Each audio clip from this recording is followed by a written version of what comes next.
మా ఈ రాష్ట్ర వైద్య ఆరోగ్య శాఖ మంత్రి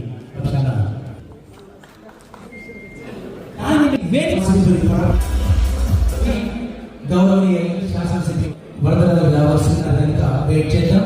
వారు వస్తే ఆ ప్రభుత్వం ఆశీర్వదిస్తున్నాను. జమ్మలవాడు వారు ఒక స్వాగతం వచ్చారు. అన్ని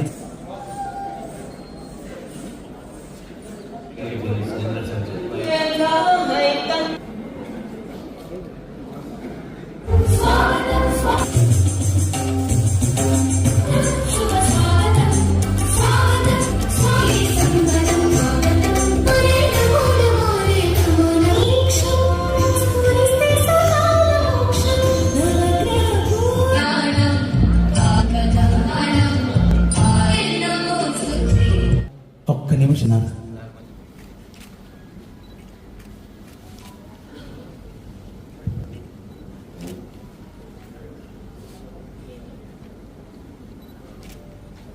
డాక్టర్ వరుణ్ కుమార్ గారికి Pushpa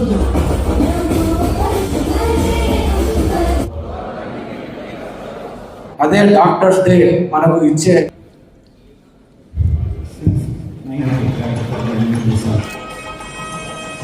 also received the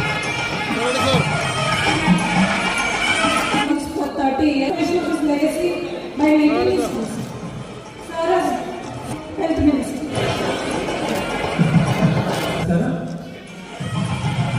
Subhash Chandrabose గారు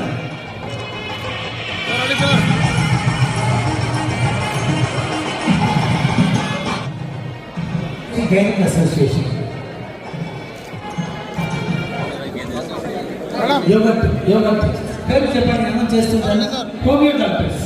జాతీయ వైద్యుల దినోత్సవం సందర్భంగా ఆంధ్రప్రదేశ్లో అదేవిధంగా దేశవ్యాప్తంగా ఉంటున్న వైద్యులందరికీ కూడా శుభాకాంక్షలు తెలియజేస్తున్నాను.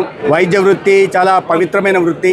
వారి విజ్ఞానాన్ని చికిత్స అందించడమే కాకుండా సేవాభావంతో భరోసానిస్తున్న డాక్టర్ల కమ్యూనిటీకి ఈ సందర్భంగా శుభాభినందనలు తెలియజేస్తూనే ప్రభుత్వ రంగంలో ఉంటున్న డాక్టర్లు కేవలం ఉద్యోగ ధర్మం కాకుండా వృత్తికి కాస్త సేవాభావాన్ని మానవతావాదాన్ని అద్ది ప్రజలకి ముఖ్యంగా ప్రభుత్వ ఆసుపత్రులకు వస్తున్న పేదలకి నాణ్యమైన వైద్య సేవలు అందించాలని కోరుతున్నాను. అదేవిధంగా ప్రైవేటు రంగంలో ఉంటున్న డాక్టర్లు కూడా ఈ వృత్తికి న్యాయం చేస్తూ వ్యాపారమయం కాకుండా ఒక మంచి డాక్టర్గా సేవలు అందించాల్సిందిగా కూడా నేను ఈ సందర్భంగా కోరుతున్నాను. ఆంధ్రప్రదేశ్లో గత 2 సంవత్సరాల్లో ఆరోగ్య వ్యవస్థలో విప్లవాత్మకమైన మార్పులు వచ్చాయి. అది మౌలిక సదుపాయాల కల్పన కావచ్చు, గ్రామీణ ప్రాంతాల్లో 1200 కోట్లతో ఈ ఆయుష్మాన్ ఆరోగ్య మందిర్ విలేజ్ హెల్త్ క్లినికల్ నిర్మాణం కావచ్చు. 2 సంవత్సరాల్లోనే గత 5 సంవత్సరాల్లో 3105 మాత్రం నిర్మిస్తే 4500 నిర్మిస్తున్నాం. అదేవిధంగా రాష్ట్ర వ్యాప్తంగా 50 పడకల నుంచి 100 పడకల దాకా క్రిటికల్ కేర్ బ్లాకుల నిర్మాణం కావచ్చు 600 కోట్లతో. అదేవిధంగా ఐపీహెచ్ఎల్ ల్యాబులు ఇవాళ మౌలిక సదుపాయాల కల్పన మీద దృష్టి పెడుతూ అదేవిధంగా పెద్ద ఎత్తున ఉంటున్న ఖాళీలను కూడా పూరిస్తూ స్థాయి నుంచి పై స్థాయి దాకా 12,000 ఉద్యోగాల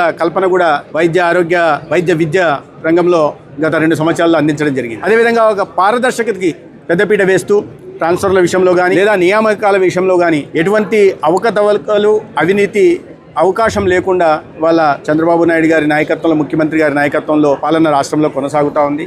అదే సందర్భంలో అనేక రకాలైన సంస్కరణలు కూడా రాష్ట్రంలో తీసుకురావడం జరిగింది. ఈ ప్రధానంగా ఈ నివారణ చర్యల మీద ప్రధానంగా దృష్టి పెట్టి, ఎందుకంటే రియాక్టివ్ క్యూరేటివ్ అప్రోచ్ నుంచి ప్రిడిక్టివ్ ప్రివెంటివ్ వెల్నెస్ అప్రోచ్ దిశగా రాష్ట్ర వైద్య వ్యవస్థ వెళ్తున్న నేపథ్యంలో ముఖ్యమంత్రి గారు తీసుకెళ్తున్న క్రమంలో ఇవాళ నివారణ మీద పెద్దపీట వేస్తూ యోగా ఆయుష్ వ్యవస్థలు కూడా పటిష్టం చేస్తున్నాం. దాంట్లో భాగంగా గత 5 సంవత్సరాల్లో 1924 మధ్య ఒక పైసా కూడా ఆయుష్ మీద ఖర్చు పెట్టకపోతే కూటమి ప్రభుత్వం 2 సంవత్సరాల్లో 250 కోట్లు కేంద్ర ప్రభుత్వం నుంచి స్టేట్ యాన్యువల్ యాక్షన్ ప్లాన్ కింద తీసుకురావడం జరిగింది. దాంట్లో భాగంగా నా నియోజకవర్గమైన ధర్మవరంలో 70 కోట్లతో ఒక ఆయుర్వేద మెడికల్ కాలేజ్, అదేవిధంగా మన సొంత ఊరైన ప్రొద్దుటూరులో 70 కోట్లతో ఒక యునాని మెడికల్ కాలేజ్, అదేవిధంగా ఉప ముఖ్యమంత్రి పవన్ కళ్యాణ్ గారి నియోజకవర్గంలో 70 కోట్లతో ఆయుర్వేద కాలేజ్, విశాఖపట్నంలో 70 కోట్లతో ఒక ఈ నేచురోపతి హాస్పిటల్ను కూడా ప్రారంభించడం, అదేవిధంగా అమరావతి ప్రాంతంలో central institute for yoga and naturopathy, regional institute for yoga and naturopathy కూడా ప్రారంభించుకోవడం, అదేవిధంగా కేంద్ర ప్రభుత్వాన్ని ఏదైతే all India institute of medical sciences లాగా all India institute of Ayurveda కాలేజీలు వస్తున్నాయి, ఆంధ్రప్రదేశ్ కూడా మంజూరు చేయాల్సిందిగా కోరడం జరిగింది. ఇంకా ఒకవైపు ఆరోగ్య వ్యవస్థను పటిష్టపరుస్తూ నాన్ కమ్యూనికేబుల్ డిసీజన్ కూడా ప్రధానంగా దృష్టి పెట్టి ఇవాళ ప్రజలు బారిన పడకుండా ఇవాళ ఒక ప్రొయాక్టివ్గా ఉంటూ ఈ లైఫ్ స్టైల్ చేంజెస్ కూడా ఈ సంజీవని డిజిటల్ హెల్త్ ప్లాట్ఫామ్ ద్వారా అందించే ప్రయత్నం చేస్తున్నాం. రెండో వైపు క్యాన్సర్ కూడా పెద్దపీట వేస్తూ క్యాన్సర్ వ్యవస్థల్ని పటిష్టపరుస్తూ కర్నూలులో కానీ లేదా కడపలో కానీ లేకపోతే అనంతపూర్లో కానీ విశాఖపట్నంలో కానీ ఇవాళ కాంప్రహెన్సివ్ క్యాన్సర్ సెంటర్ల ఏర్పాటు, గుంటూరులో లెవెల్ 1 క్యాన్సర్ స్టేట్ కూడా సెంటర్ కూడా ప్రారంభించుకోవడం జరిగింది.